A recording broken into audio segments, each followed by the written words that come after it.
Sitasi dalam karya tulis ilmiah memiliki arti yang sangat penting. Seperti yang kita ketahui bersama bahwa karya tulis ilmiah merupakan karya tulisan dengan kredibilitas yang tinggi, sehingga di dalamnya perlu memuat prinsip kejujuran dan tanggung jawab. Kejujuran yang dimaksud di sini adalah ketika kamu mengutip atau mengambil pandangan orang lain lalu memuat dalam tulisanmu, maka kamu perlu mencantumkan dengan jelas sumber dari pengambilannya. Tanggung jawab dalam tulisan karya tulis ilmiah berarti bahwa apapun yang terdapat serta dimuat di dalam sebuah karangan yang kamu buat sepenuhnya menjadi tanggung jawabmu.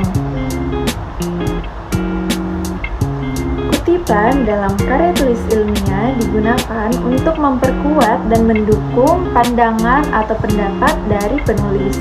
Kutipan ini bisa diambil dari berbagai sumber, bisa dari tulisan lain maupun melalui wawancara secara langsung.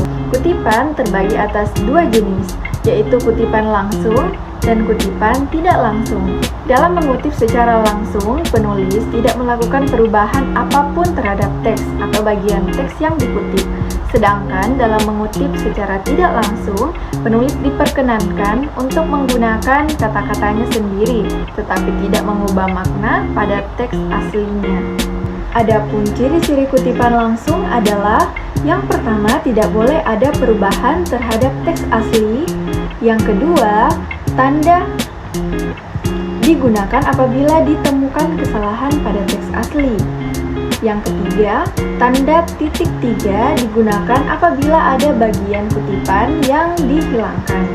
Kemudian yang terakhir adalah menggunakan sumber kutipan yang berlaku dalam bidang selingkuh.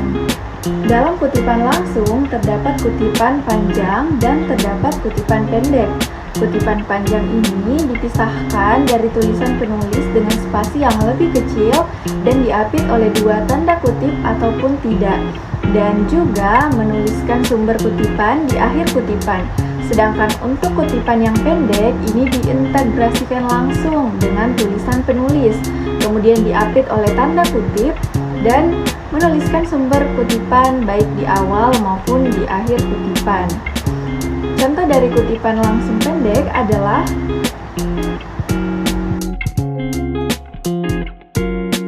sedangkan contoh untuk kutipan langsung panjang adalah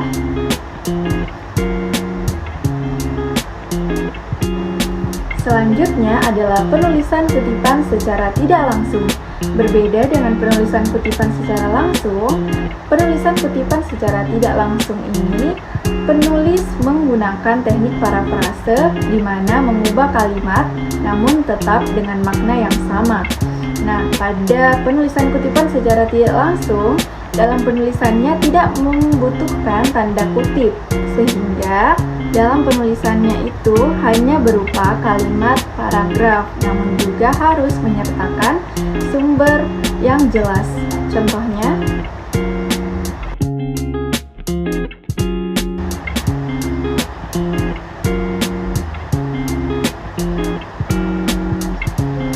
catatan kaki adalah catatan yang diletakkan di bagian bawah halaman.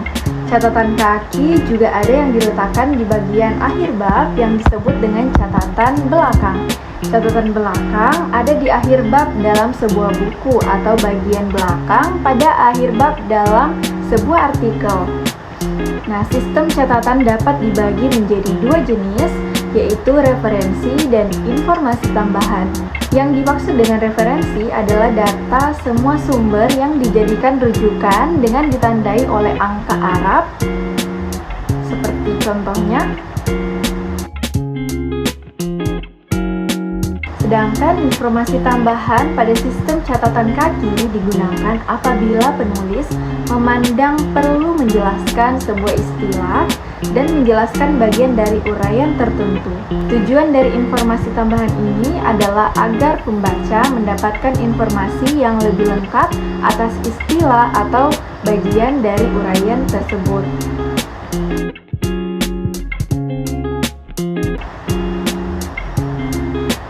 Daftar pustaka adalah semua sumber yang menjadi rujukan seorang penulis dalam kegiatannya menulis sebuah karya tulis.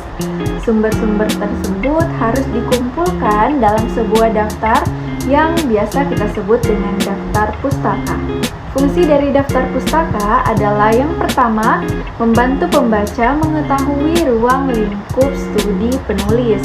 Kemudian yang kedua, memberikan petunjuk kepada pembaca yang ingin mengetahui lebih dalam mengenai tulisan yang dibacakan serta hubungannya dengan tulisan lain yang berkaitan. Kemudian yang ketiga, membantu pembaca memilih referensi yang sesuai dengan bidang studinya. Lalu, kemudian yang terakhir adalah sebagai bentuk keterbukaan dan kejujuran penulis mengenai sumber-sumber yang dipergunakannya dalam karya tulisnya. Dalam penulisan daftar pustaka, ada beberapa hal yang perlu diperhatikan. Yang pertama adalah diusahakan merupakan karya yang berasal dari 10 tahun terakhir, baik itu buku, jurnal, maupun sumber lainnya yang kita kutip. Kemudian yang selanjutnya adalah baris pertama dimulai pada margin sebelah kiri, baris kedua dan selanjutnya dimulai dengan 3-5 ketukan ke dalam. Lalu jarak antar baris itu 1 spasi dan jarak antar sumber 1,5 atau 2 spasi. Dan yang paling penting juga adalah diurutkan berdasarkan abjad A sampai Z.